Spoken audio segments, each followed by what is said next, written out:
नमस्कार दोस्तों and welcome back to my channel जहां आपको मिलता है सिर्फ और सिर्फ एंटरटेनमेंट। और आज मैं लाया हूँ एडी ब्रॉक कार्नेज का 4th इशू। तो यार वीडियो पे नए हो तो वीडियो को लाइक कर देना और चैनल पे नए हो तो सब्सक्राइब कर देना।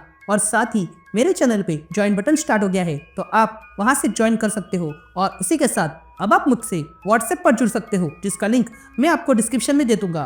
तो यार पिछले इशू में आपने देखा कि कार्नेज ने बुशवैकर को मार दिया है, लेकिन फिर एडी कार्नेज को मजबूर करता है ये बताने के लिए कि उसने पैसेंजर के साथ क्या किया।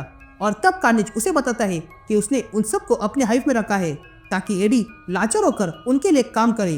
तो वही हम देखते हैं कि कार्नेज एडी की मेमोरीज भी अनलॉक करने लगता है ताकि उससे सारे राज पता चले। यहाँ बाहर मिस्टी नाइट पैसेंजर के गायब होने के बाद एडी ब्रॉक को ढूंढने लगी है। तो अब आगे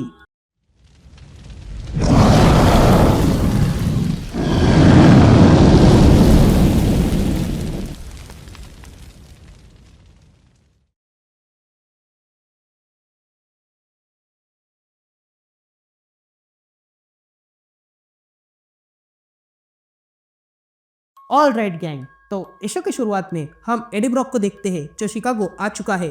तभी कार्नेज एडी से कहता है, तुम यहाँ किसका शिकार करने आए हो? जिस पर एडी कहता है, यहाँ पर एक किलर है और वो वैसा है जैसा तुम चाहते हो। ये बंदा न्यूयॉर्क में मर चुका था, पर बेली को जो सबूत मिले हैं उससे पता चलता है कि ये बंदा अब भी जीवित है।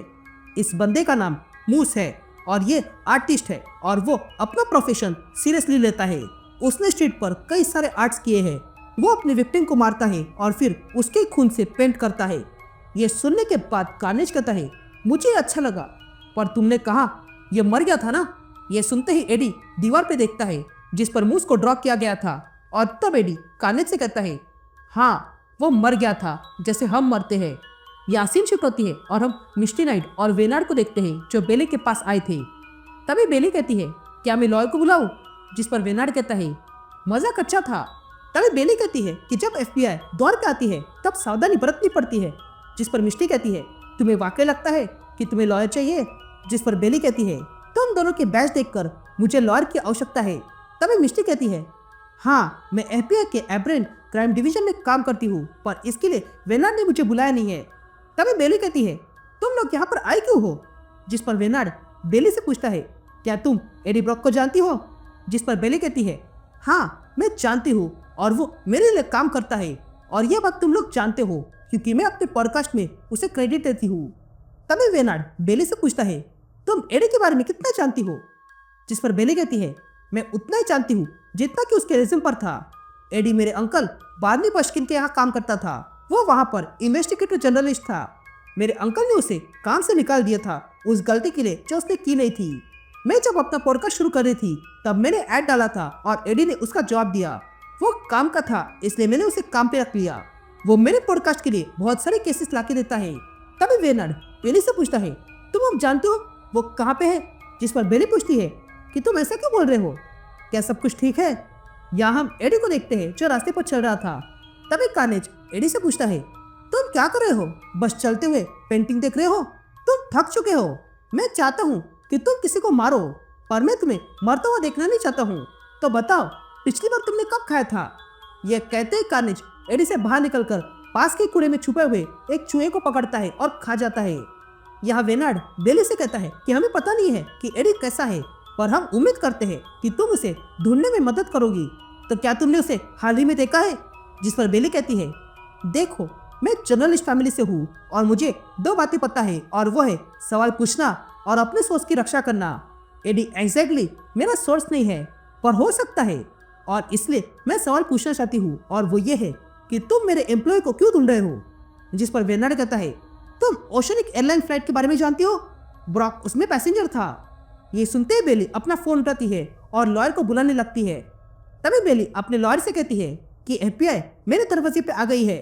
ये सुनते ही उसकी लॉयर मैलोरी बेली से कहती है कि उन्हें कुछ मत कहना, मैं आ रही हूँ। यहाँ ये बातें सुनकर वेनार्ड मिस्टी से कहता है कि हम बाहर वेट कर लेते हैं। ये कहते ही वेनार्ड बाहर जाता है, लेकिन मिस्टी के बाहर जाने से पहले ही डोर बंद हो जाता है। और तब हम देखते हैं कि वो डोर मिस्टी ने बंद कर दिया था और वो बेली से कहती है, चलो बात करते हैं। यहाँ एडी एक वेयरहाउस के पास आता है। ये देखकर कार्नेज एडी से पूछता है, ये जगह कौन सी है और हम यहाँ क्या कर रहे हैं? जिस पर एडी कहता है, मूस ने ये वेयरहाउस इस्तेमाल किया था और यही लोकेशन बुशवैकर के पास था। ये सुनते ही कार्नेज बाहर आता है और वेयरहाउस के ऊपर जो खिड़की थी वहां पर जाता है और अंदर देखने लगता है और एडी से कहता है, ये बहुत सुंदर जगह है। ये कहते ही हम देखते हैं कि वहां पर कई सारी लाशें पड़ी हुई थी। तभी कार्नेज और एडी अंदर आते हैं और ये सब देखने लगते हैं। तभी कार्नेज एडी से कहता है, मूस यहाँ पर सिर्फ सुनने नहीं आया था, हम यहाँ वेट करेंगे क्योंकि मुझे उससे मिलना है। ये कहते हुए दोनों बाहर आते हैं और फिर एडी कार्नेज के जरिए वहां पर पड़े हुए सारे कार्स को उठाता है और अंदर जो लाशें थी उन पर फेंकता है और फिर लाइटर निकालकर वहां पर उस वेयरहाउस को जला देता है। यहाँ बेली मिस्टी से कहती है, मेरे लॉयर्स के आने तक तुम मुझसे बात नहीं कर सकती हो। जिस पर मिस्टी कहती है, यहाँ पर कोई एजेंट नहीं है, मैं आम लोगों की तरह तुमसे बात करना चाहती हूँ। ये कहते ही मिस्टी अपना हाथ दिखाती है और कहती है, देखो मैं जानती हूँ वहां पर एडी ब्रॉक था क्योंकि उस प्लेन पर मेरी कजन भी थी और वो सारे पैसेंजर्स गायब हो गए हैं। वो एयर मार्शल है और वहां पर कुछ तो गलत हुआ है। मैं नहीं जानती हूँ कि एडी इसमें शामिल है या नहीं, पर मुझे इसमें ठीक नहीं लग रहा है। मैं कोई FBI एजेंट बन के तुमसे बात नहीं कर रही हूँ, पर एक साधारण इंसान बन के बात कर रही हूँ, तो प्लीज मेरी मदद करो। यहाँ कार्नेज एडी से पूछता है, तुम ये क्या कर रहे हो? जिस पर एडी कहता है, तुम्हें अब बताना होगा कि तुमने उन पैसेंजर्स को कहाँ पे छुपा के रखा है। जिस पर कार्नेज कहता है, क्या ये किसी तरह की ट्रिक थी? तुम्हारी हिम्मत कैसे हुई? जिस पर एडी कहता है, तुम्हें यकीन होना चाहिए कि ये शिकार है, इसलिए जाल बिछाया था। तुम मुझे मारकर किसी और को होस्ट बना सकते हो, पर अब नहीं, क्योंकि तुम अब भी कमजोर हो। तो अगर तुमने मुझे मार डाला तो भी तुम इस आग की लपटों से बाहर निकल नहीं पाओगे। जिस पर कार्नेज कहता है, ये लोग मेरी लेवरेज है, इसके कारण ही मैं तुमसे काम करवाता हूँ।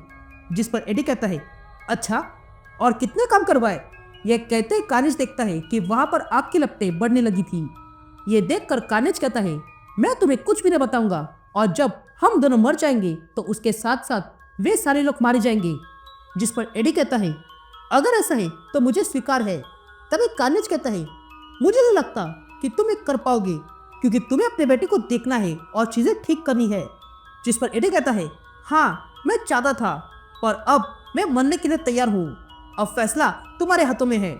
इधर मैलोरी आ जाती है और मिस्टी और वेनार्ड को अच्छा खासा सुनाती है, तो वही अंदर बेली बैठी हुई थी। तभी उसे एडी का कॉल आता है जो कहता है, बेली मुझे मदद चाहिए, तुम कैसे भी करके FBI को कॉल करो। जिस पर बेली कहती है, बात क्या है? जिस पर एडी कहता है, मैं जानता हूँ वो सारे पैसेंजर्स कहाँ पे है, क्योंकि मैंने उससे सच बाहर निकाल लिया है, पर ऐसा करने में मुझे भारी कीमत चुकानी पड़ी। ये कहते हम देखते हैं कि वो वेयरहाउस पूरी तरह नष्ट हो चुका था और उसके कारण एडी भी बहुत बुरी तरह घायल हो चुका था।